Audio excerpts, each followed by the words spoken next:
Assalamualaikum warahmatullahi wabarakatuh. Saya Muhammad Najib Azam Zami dengan NIM 1264022022126 kelas ES 3C akan mempresentasikan tentang ekonomi mikro Islam. Definisi ekonomi mikro Islam sama halnya dengan ekonomi konvensional. Ekonomi mikro Islam juga menitikberatkan pembahasannya pada masalah-masalah dalam skup kecil seperti pengalokasian pendapatan yang dilakukan oleh rumah tangga, penentuan tingkat konsumsi, dan produksi dari para pelaku ekonomi.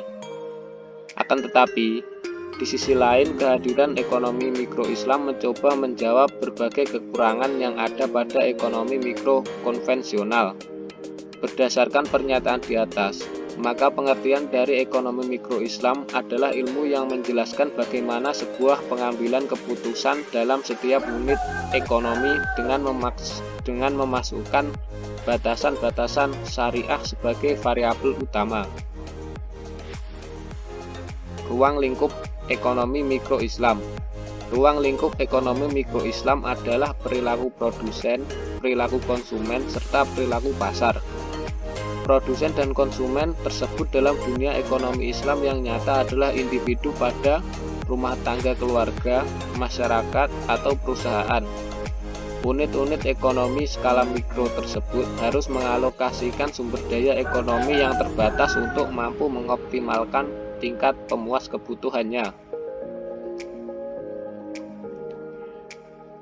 Ruang lingkup ekonomi mikro Islam juga mencakup beberapa aspek ekonomi individu dalam skala mikro, yang antara lain meliputi 1. Produksi, 2. Penyimpanan, 3. Penawaran, 4. Terbentuknya harga atau pricing, 5. Distribusi, 6. Mekanisme pasar. Setiap variabel terkait dan saling mempengaruhi, sehingga jika ada salah satu yang terganggu, maka akan berimbas pada variabel-variabel yang lain. Pentingnya mempelajari ekonomi mikro Islam. Pentingnya mempelajari ekonomi mikro Islam yaitu dengan mempelajari ekonomi mikro Islam kita akan jadi mengetahui batasan-batasan syariah dalam setiap langkah pengambilan keputusan dalam ekonomi. Ekonomi mikro Islam juga dapat diterapkan dalam kehidupan nyata dengan tujuan dapat memperoleh keuntungan tanpa merugikan orang lain.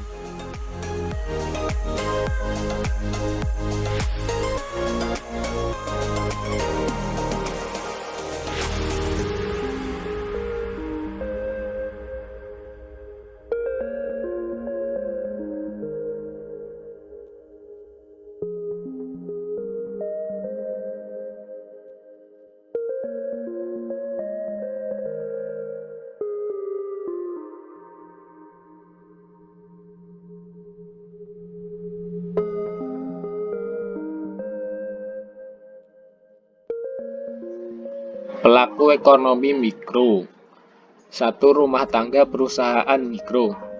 Peran perusahaan sebagai pelaku ekonomi lebih luas karena dapat berperan sebagai produsen, distributor, dan konsumen.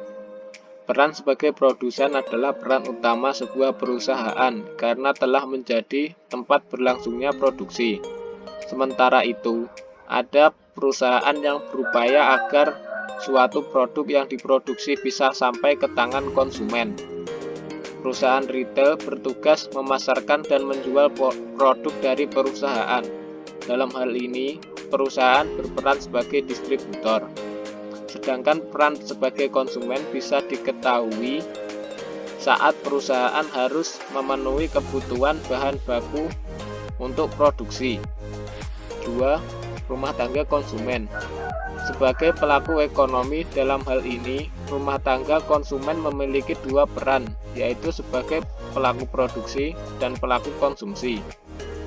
Peran rumah tangga sebagai pelaku produksi dapat dilihat dari pemanfaatan tenaganya untuk perusahaan atau instansi pemerintah. Sedangkan dari sisi konsumsi, peran rumah tangga dapat dilihat dari pemanfaatan produk baik barang atau jasa untuk memenuhi segala kebutuhannya. 3. Rumah tangga pemerintah. Peran utama pemerintah sebagai pelaku ekonomi adalah mengendalikan perekonomian dengan kebijakan ekonomi untuk memakmurkan warga negaranya. Perekonomian yang berlangsung di Indonesia harus terkendali dengan berbagai kebijakan-kebijakan yang menguntungkan baik untuk produsen, konsumen maupun distributor. Berita kasus penimbunan bahan pangan. Analisis tentang kasus penimbunan bahan pangan. Kasus penimbunan bahan pangan sering kali terjadi di Indonesia. Penimbunan atau yang sering disebut sebagai ihtikar ialah membeli sesuatu barang dengan jumlah besar agar barang tersebut berkurang di pasar sehingga harga barang yang ditimbun menjadi naik, dan pada waktu harganya naik baru kemudian barang tersebut dijual kembali sehingga mampu mendapatkan keuntungan yang banyak.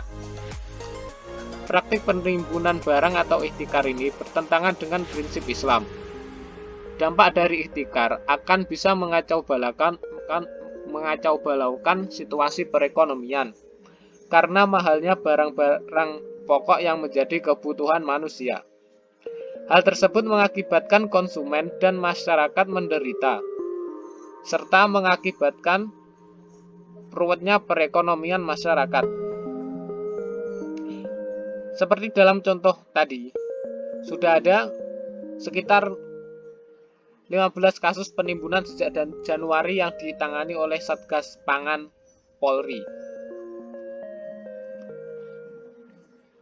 Penimbunan bahan pangan akan membuat masyarakat menderita karena harganya akan terus melambung tinggi seiring dengan langkanya bahan pangan tersebut di pasaran, dikarenakan ditimbun oleh segelintir pihak yang berniat mencari keuntungan sebanyak mungkin.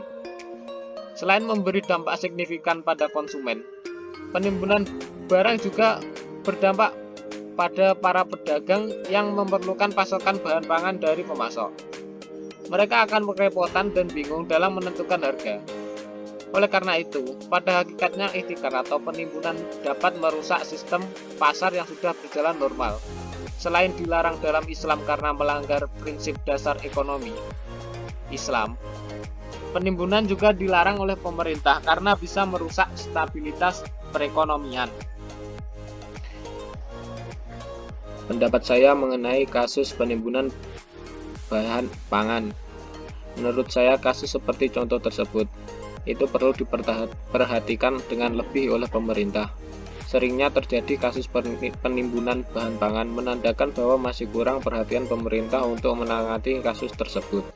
Dan juga sebagai negara dengan mayoritas penduduk muslim terbanyak, maka sudah sepatutnya kita melakukan kegiatan perekonomian sesuai dengan prinsip dasar ekonomi Islam guna mencegah terjadinya kemudaratan yang merugikan masyarakat dan menjaga stabilitas perekonomian Indonesia. Sekian presentasi dari saya. Ada kurang lebihnya mohon maaf. Wassalamualaikum warahmatullahi wabarakatuh.